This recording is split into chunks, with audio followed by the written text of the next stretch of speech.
The Prime Minister warns there will be difficulties as the country transitions towards what he calls a high-wage, high-skill economy. Addressing the Conservative Party conference, Boris Johnson said it was part of his plan to level up the country. This can-do government, this government that got Brexit done, that's getting the COVID vaccine rollout done, is going to get social care done. And we are going to deal with the biggest underlying issues of our economy and society, the problems that no government has had the guts to tackle before. We'll bring you the details of his speech and get reaction to what he had to say. Also, millions of families will be £1,000 a year worse off from today due to the end of the £20 a week increase to universal credit. Facebook founder Mark Zuckerberg hits back at criticism from an ex-employee turned whistleblower, saying the firm cares deeply about users' safety and mental well-being. And scientists have discovered a 200-million-year-old dinosaur fossil in a filing cabinet of the Natural History Museum. And coming up on the BBC News Channel, Raducanu's return. The US Open champion says she's excited about playing again for the first time since her triumph in New York.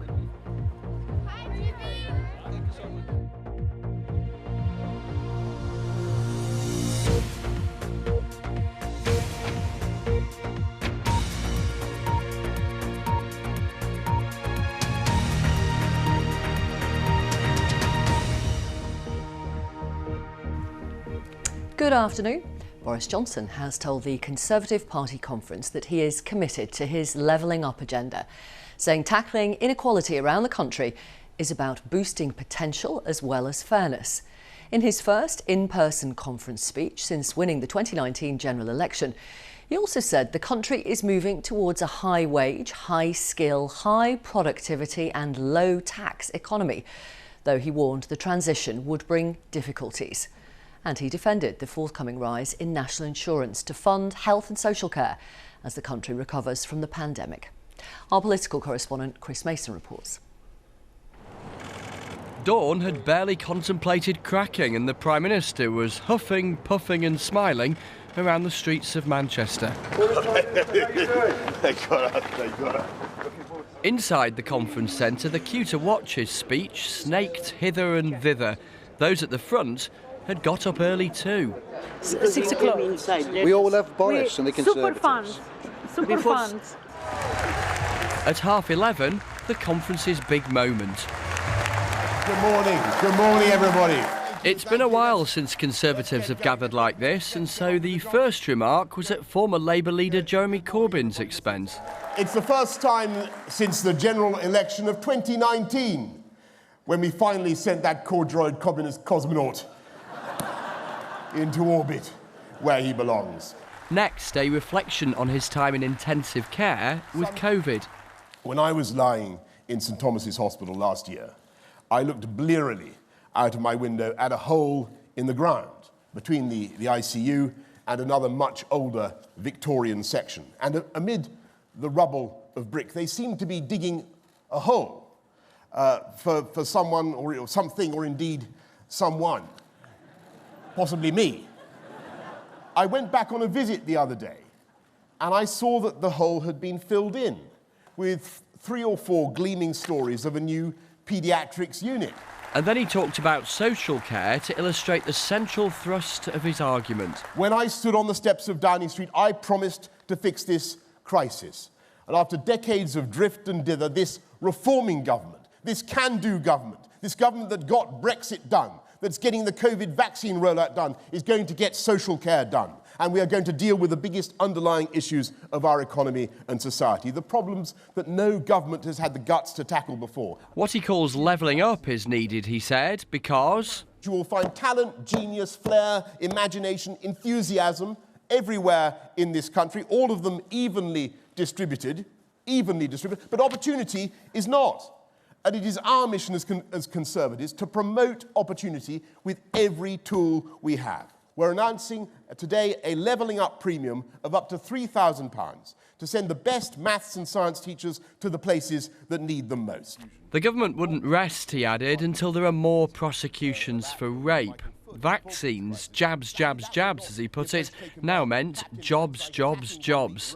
And there was this. on Labour's Sir Keir Starmer. The human weather vane, the Starmer chameleon. And in his final absurd act of opportunism, he decided to oppose step 4. He opposed step 4 of the roadmap in July, remember? That's right, folks. If we listened to Captain Hindsight today, we'd still be in lockdown. We wouldn't have the fastest growth in the G7. If Columbus had listened to Captain Hindsight, he'd be famous for having discovered Tenerife. How utterly... This was an upbeat speech full of the flourishes we've come to expect from Boris Johnson. The big question is whether it's in step or not with the national mood. Chris Mason, BBC News. To another of our political correspondents, Ian Watson, who is in Manchester. And what do you think Boris Johnson was trying to achieve with this speech, Ian? Well, I think, Victoria, what he was trying to achieve fundamentally was to keep together this wide coalition of voters that gave him a thumping 80-seat majority in 2019. Some traditional Conservative voters, some new voters from Labour. And it was interesting. He was telling us this was very much a country in need of levelling up. He said it was a disgrace that some of our transport links weren't good enough. We are the most imbalanced society amongst richer nations. And usually when politicians use that kind of language, they're attacking their political opponents. But oh no, Boris Johnson was actually attacking the record of his own party. The Conservatives have been in power, of course, for the past 11 years. But he said in 2019 people were voting for change. So he's distancing himself from David Cameron and from Theresa May too. He said we've got to get social care done, something which of course they hadn't achieved. And I think that was a symbol of the fact that he was saying, look, we're a different type of party now, a party which actually ex-Labour voters, especially in the north of England, can feel perfectly comfortable with. But he had to give them an idea that he would deliver on their priorities. So he said, I mean, leaders often love to use 3 words in a row in conference speeches. He said his priority was skills, skills, skills. But I think the problem from today was that while he had a longer term vision, he had his eyes on the horizon. Nonetheless, people were in short-term difficulties, queuing at petrol pumps, waiting to get those supermarket shelves filled. And some of the people away from the conference floor were worried that that optimistic tone just didn't resonate with where their voters, where their constituents are right now. Thank you very much, Ian. Well, let's talk a little bit more about those potential short-term difficulties with our business editor, Simon Jack, who's here.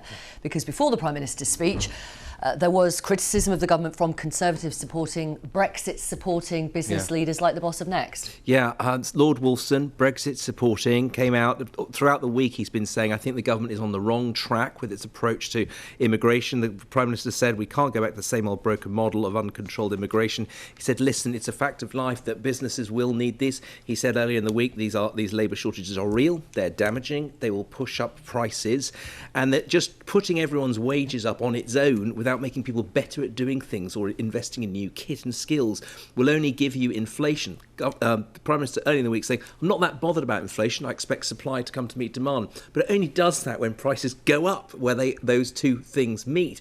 And didn't hear anything from Rishi Sunak this week and saying that public sector workers were going to get much higher wages. So you're going to have millions of people for whom prices are rising faster than their wages. That means their living standards are getting worse just a bit every day, and politically that's a pretty horrible place to be in. So a lot of people saying he's being quite potentially complacent about the fact that he's not that bothered about inflation. Businesses are saying we've been criticised we didn't invest. There was a lot of uncertainty during the Brexit period. We've had to fight off a pandemic. What we need now is a little bit of help rather than having fingers wagged in our face. Thank you very much, Simon Jack. Almost 6 million people in the UK will see their income fall today as the £20 per week increase to universal credit is withdrawn. The benefit uplift was brought in last year to support those on low incomes during the pandemic. Boris Johnson has defended the cut, saying that high-wage, high-skilled jobs are better than putting more money into benefits. But opposition parties and charities have warned that the hundreds of thousands of people will be plunged into poverty. Our social affairs correspondent Michael Buchanan reports. Nicola Flower used to work 3 jobs as a seamstress, cleaner and shop assistant until she was diagnosed with breast cancer 2 years ago. The side effects of different treatments have weakened her body. The cut to universal credit is consuming her mind. I might have to wear more clothes, not have the heating on so much. I'm really worried about the joints situation because when it's colder you can feel it. I've noticed it past couple of days, the difference. I will need the heating on to keep my joints warm. Cornwall has some of the poorest insulated homes in England, so the recent rise in energy prices will hit hard. A largely low-wage seasonal jobs market adds to the difficulties tens of thousands of people will face coping with the £20 a week cut. Unfortunately, I lost my job because I was cycling and hit by a car, fractured my leg. So I was on crutches, all potted up. Harriet Duffy used to work as a charity fundraiser. Her accident changed everything. She's now living in temporary accommodation with her 4-month-old son, Noah. I have no access to sort of laundry facilities and things like this, so at the moment I am using laundrettes and I'm living basically off microwave meals and things like that. So obviously, which comes at an expense, and losing that extra sort of bit of income will be devastating. Completely aware that this hasn't always been part of universal credit, and it was only supposed to be temporary during COVID, but a lot of people have become reliant on it during this time. It's not just the people on universal credit who are going to feel the impact of the cut. The money they get, they typically spend in their own local economy, in shops, in cafes, on their own high streets. All of these places are going to feel the impact of the £20 being cut. At the food bank in Camborne, volunteers expect an increase in demand. Historically, cuts to benefit levels have often led to more requests for help. The problem is when you're on a very low income, if you get another £20 a week, it's really helpful, but you're never in a situation where you don't need that extra money. The uplift costs about £6 billion a year, and the government say that with the economy reopening, many jobs are available, so it's right to remove the temporary uplift. We ultimately want to avoid the benefits and the welfare trap and encourage people to be able to get back into work. And of course, the UC system was designed to help incentivise people into work. So the temporary uplift we saw during the pandemic was always going to come to an end. They've also made £500 million available to help the most vulnerable, and they want employers to pay higher wages, as some have, to ease the impact of the cut. Michael Buchanan, BBC News, Cornwall. The boss of Facebook has rejected claims from a whistleblower that the company puts profits before the interests of its users. Mark Zuckerberg said the company cared deeply about safety, well-being and mental health, and stopping the spread of disinformation. A United States Senate committee is looking at the impact of the social media giant's platforms. James Clayton reports. Oh, it's raining. Eleanor and Freya are both 14, and like many teenagers, they're both on Instagram. As a teenager, you're looking at these people, like all these models and, you know, influencers. They all are very, very skinny and they have like a perfect body. And when you're looking at that and then kind of comparing yourself to it, it's like very, I think it could be really damaging. When you're like feeling at your worst and then you go on Instagram and you see things that are like targeted at you because you've looked at these kinds of things before, you see them like models, influencers, celebrities, things like that, and you're just like, oh, well, I'll never be like that. Eleanor and Freya's concerns are in fact shared by one rather important company, Facebook, which owns Instagram. In fact, leaked internal research found that teens who struggle with mental health say that Instagram makes it worse.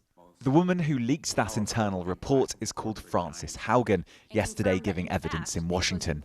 The documents I have provided to Congress prove that Facebook has repeatedly misled the public about what its own research reveals about the safety of children. She also said that Facebook's motives were driven by money rather than the mental health of its users. I saw Facebook repeatedly encounter conflicts between its own profits and our safety. Facebook consistently resolved these conflicts in favor of its own profits. Here in Silicon Valley, Facebook has pushed back, saying that some of the research presented is misleading. And despite the fact that Instagram concluded that it could be damaging for children's mental health, it also says that it can have a positive impact.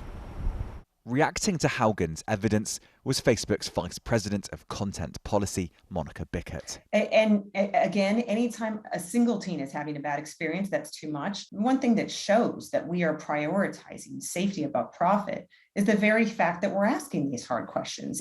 Facebook has said it's postponed a controversial project to create Instagram for kids. But it's likely that the social network will face even more scrutiny and greater regulation in the US and further abroad.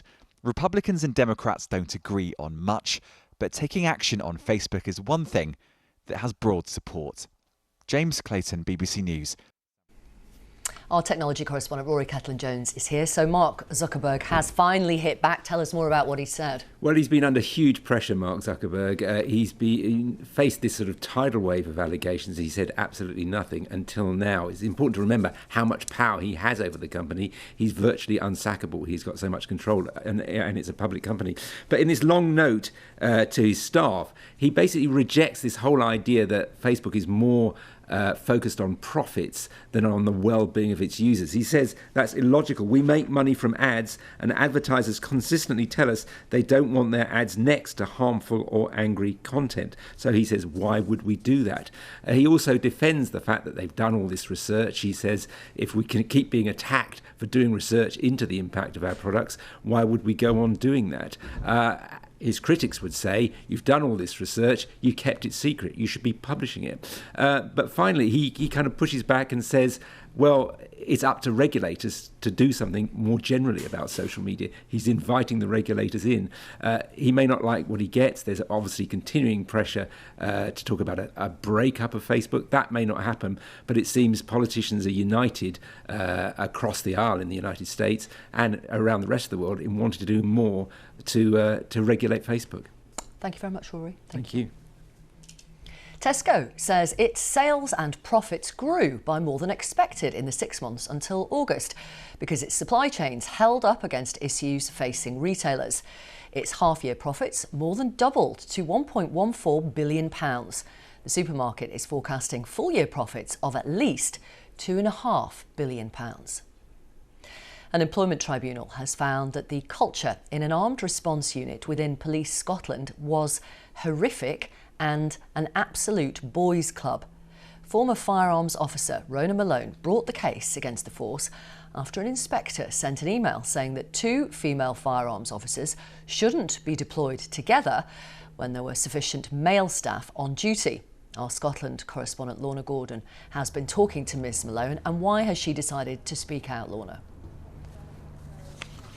Well, Victoria, in an interview with the BBC this morning, the former firearms officer Rona Malone said she'd loved her job in the police, that she hadn't wanted to leave it, and she said that in bringing the tribunal she was looking for acknowledgement and accountability for what had happened to her, that as a police officer she had stood up for people's rights and upheld the law, and that she wanted the same in return. I want them to acknowledge what they've done. I still haven't had contact from them. Nobody has been in touch. You know, the judge has put a judgment out. I'm eternally grateful that I have been heard, that my case has been heard and listened to, and my legal team did a phenomenal job. I think, why don't they just admit, you know, say, yes, we did wrong and we're going to try and do something about it. I would like them to do something about it, you know. Nobody should go through what I went through. Well, the tribunal said that Miss Malone was an entirely credible and reliable witness. It found evidence of a sexist culture in the armed response unit of which she was part. At one point, the chief firearms officer there said that women should not become firearms officers because they menstruated, and this would affect their temperament. There was a WhatsApp group within the team in which one senior officer posted images of topless women. That senior officer also at another point sent an email saying he didn't want to see female officers deployed together when there were sufficient women on duty. Police Scotland has previously denied claims it has a culture of sexism. They've yet to respond to the tribunal findings, but Miss Malone says she feels vindicated and is delighted at the ruling. Thank you very much, Lorna. The time is 18 minutes past 1, our top story this lunchtime. In his speech to the Conservative Party conference, the Prime Minister warns there will be difficulties as the country transitions towards what he calls a high-wage, high-skill economy. And revisiting the yacht Maiden, more than 3 decades after its all-female crew made history. Coming up on the BBC News Channel, England's Ashes tour of Australia moves a step closer after positive talks between players' representatives and the Australian authorities. A final decision is expected to be made on Friday.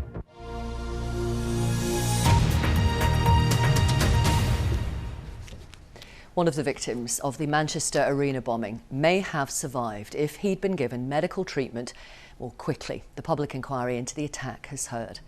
John Atkinson, who was 28, asked repeatedly if he was going to die. as he lay injured in the foyer where the bomb exploded. He was helped by members of the public and police officers, but wasn't assessed by any paramedics for nearly 50 minutes.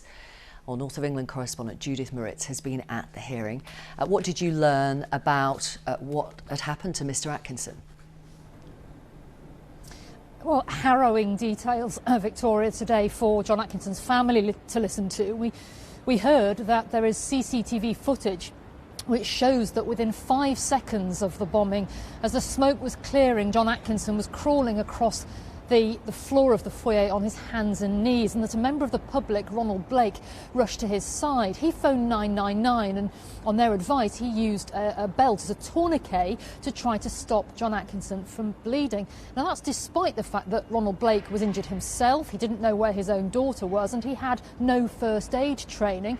And as you've just said, we discovered that there was nobody from the ambulance service who helped at any time that John Atkinson was in the foyer, and that it was about an hour before Ronald Blake left him, thinking that he was going to be okay and that he would be somebody who could survive. Now, John Atkinson was carried out of the foyer on an advertising hoarding and metal barrier, and the court has heard that he was gripping onto it, trying to stop himself falling off, and that he was alert and speaking to people, but that it was something which now the court will have to look at whether he could have survived, and that is a key thing that experts will discuss over the next few days.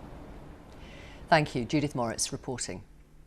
A court's heard that a group including at least 4 teenagers launched a short and brutal attack during which 15-year-old Keon Lincoln was killed outside his home in Birmingham in January. The prosecution say a fatal shot was fired by a 14-year-old who's one of 5 defendants who deny murder. Phil Mackey is at Birmingham Crown Court. Tell us more about what was said today. Yes, Victoria, just before the break for lunch, the jury was shown CCTV footage which shows quite graphically what happens. The attack lasted 40 seconds. A group of young men got out of a stolen car and chased Keon Lincoln, who was just outside his home in Handsworth in Birmingham, before launching a horrible attack. They stabbed him repeatedly, and one of them shot him fatally while he was lying on the floor. There was a commotion. People ran into the street, including Keon's mother, Charmaine, who shouted, "He's just 15." A nurse who was a neighbour tried to save him, as did the police and paramedics who arrived soon after, but sadly he died in hospital. Now the prosecution has opened its case and says it doesn't know what the motive was, but it says that using CCTV, forensics and DNA evidence, they can identify a number of the people who are those who are on trial today. The 14-year-old who they claim was the gunman, a 16-year-old and 3 18-year-olds who all say they had nothing to do with the attack. The case is due to last around 6 weeks. Phil Mackey reporting. Scientists believe they can explain why some people who catch COVID develop chilblain-like lesions on their toes and even fingers. COVID toe appears to be a side effect of the body switching into attack mode to fight off the virus. They hope the finding will help patients and doctors better understand the condition. Our health correspondent Catherine Burns reports on what can be a painful and quite unpleasant condition. A year ago, Sophia loved dancing, but she developed COVID toe. Now the 13-year-old struggles to stand up for long and needs a wheelchair if she's going far. She spoke to the BBC in the summer. My feet swell up and I get blisters all over them. The doctors never really said how long they think it's going to last for, so I'm not really sure. I'm quite scared, to be honest, because I don't know if I'll be able to do the things that I like to do. Painful blisters, red or purple skin, raised bumps and swelling. COVID toe can happen at any age, but is more common in children and teenagers. It tends to last for weeks, often in people who don't have any other COVID symptoms. Researchers in Paris did blood and skin tests on 50 patients with suspected COVID toe, and now they think they know why some people get this. The theory is it's a side effect of the body going into attack mode to fight the virus, but mistakenly targeting other cells too. Children and young adults are able to produce a chemical called interferon, and it's this being released in large quantities which has the effect of dampening the viral infection. One of the side effects of this massive release of interferon into the system is that within a few days, then the sufferer then ends up with chilblains. Chilblains are small, itchy swellings on the skin, often toes and heels. They're usually linked to cold weather and often go away on their own. You can do a few things that can help them along, wearing woolen cotton socks, keeping the feet warm, for example. In some cases, you can also use blood pressure tablets, which can improve the circulation. Covid toe seems to be less common now than in the first wave. It's thought people are less likely to get it if they've been vaccinated. Catherine Burns, BBC News. The Scottish Government has lost a Supreme Court challenge over 2 bills passed in the Holyrood Parliament. The court ruled parts of the bills were beyond the Scottish Parliament's powers. The case was seen as a test of whether Holyrood could pass its own laws to hold a fresh independence referendum. 2 scientists have been awarded the 2021 Nobel Prize in Chemistry for their work on building molecules that are mirror images of one another. German-born Benjamin List and Briton David Macmillan were announced as the winners at an event in Stockholm. Our science correspondent Palab Ghosh is here. Tell us more about what they've done. So, what are mirror image molecules? You can think of them like your hands. They're the same shape, but one is a reflection of another. Now, in the world of molecules, one of them can have completely different properties to the other, like being a really useful medicine. Before the work of these scientists, separating the two used to be really difficult. It used to be expensive and complex, but now it's much easier and cheaper. Now, that's important because it's at the heart of loads of industrial processes, thousands of them. So making it simpler and easier reduces the cost, reduces the amount of energy used, and it's much better for the environment. Thank you very much, Palab. Thank you. It's more than 3 decades since the yacht Maiden made history, when its all-female crew became the first to sail the Whitbread round the world race. Now, after years of neglect, she's been restored and is back in the water. John Maguire's been to the Solent to meet the crew. Maiden has been breaking records for more than 3 decades, when Tracy Edwards skippered the first all-female crew to complete the Whitbread round the world race in 1990. Tracy Edwards from Hampshire. 4 years ago, she was rescued from the Seychelles and brought home for a major refurbishment. She set sail once again, this time to promote girls' education, but her voyage was cut short by the pandemic.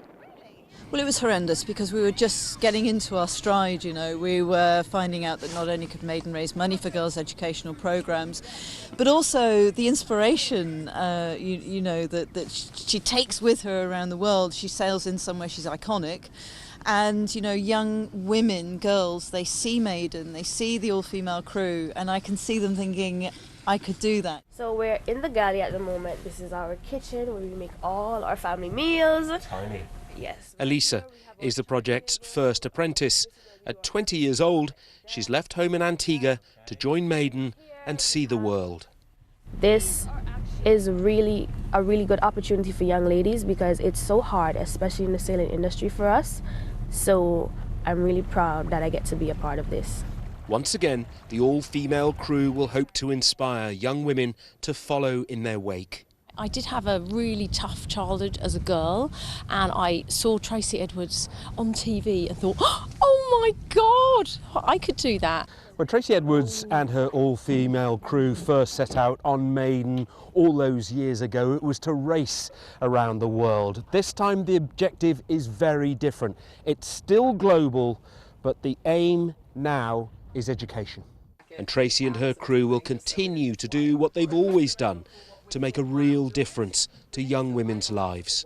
John Maguire, BBC News, Hamble.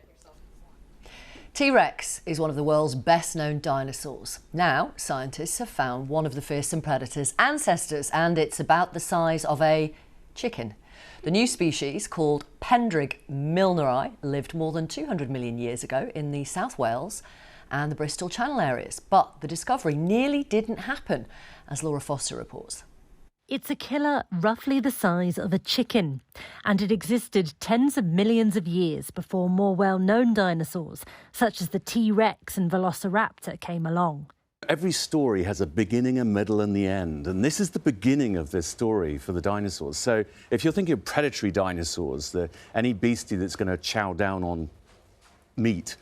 That's something which we're all interested in. The ultimate predator, T-Rex, has a family history, and this is going right the way back to the beginning of predatory dinosaurs. So it's a really important find. But the clues to its existence have been hidden in the depths of the Natural History Museum since the 1950s, mistakenly filed alongside crocodile remains. There's not much of the animal. What we have is really fantastically preserved. It's only now the UK's earliest meat-eating dinosaur has been identified. It just goes to show how vast the collections of the Natural History Museum are, and we have so many specimens, and it's not always as straightforward. Discoveries like this are rare, but they give us a very important insight into the very early stages of dinosaur evolution. Laura Foster, BBC News, at the Natural History Museum in London. Now it's time for a look at the weather. Here's Chris. Hi. Hi, Victoria. From the reign of the dinosaurs to, our forecast, which there's not much rain at all, actually, around today. Most of us are having some decent weather, some sunshine following yesterday's deluge that, of course, many of us had. As far as the temperatures go, this afternoon we're looking at highs quite close to average for the time of year. However, we're going to get some unseasonably warm weather building in over the next couple of days, with temperatures climbing into the low 20s. That's around 6 or 7 degrees Celsius above where temperatures should be at this time of the year. The view from space confirms the sunny skies, but further west we do have a lot of cloud out in the Atlantic, and with this cloud a weather front will bring much warmer air across the UK over the next 24 hours. You will notice that change for sure. Now, through the rest of this afternoon, as I say, for most of the country, Scotland, England and Wales will see sunshine for most areas, but for Northern Ireland, turning much cloudy here with outbreaks of rain, turning increasingly persistent later on. Temperatures about 14 to 16 degrees quite widely, 18 in London. Well, that is on the warm side for the time of year, but overnight, that's when the really warm air will begin to arrive. With that, we have quite a lot of rain to come for Scotland and Northern Ireland from this slow-moving weather front waving around. For western coast of England and Wales, there'll be some thick clouds, some drizzle patches and probably some mist and fog as well. Temperatures actually rising through the night, so 15 degrees in Belfast, for example, as we get into the first part of Thursday morning. Now, Thursday, we do have this weather front that's going to be with you for much of the day in Scotland and Northern Ireland, continuing to bring some pulses of rain. Still probably staying quite damp in the west as well, but for central and eastern England, perhaps East Wales, perhaps parts of eastern Scotland, you might see some brighter spells. And those temperatures responding, we're looking at highs 18 to 20, way above average for the time of year. Now, we end the working week with the potential for some quite dense patches of mist and fog for England and Wales. Could be really slow to clear as well.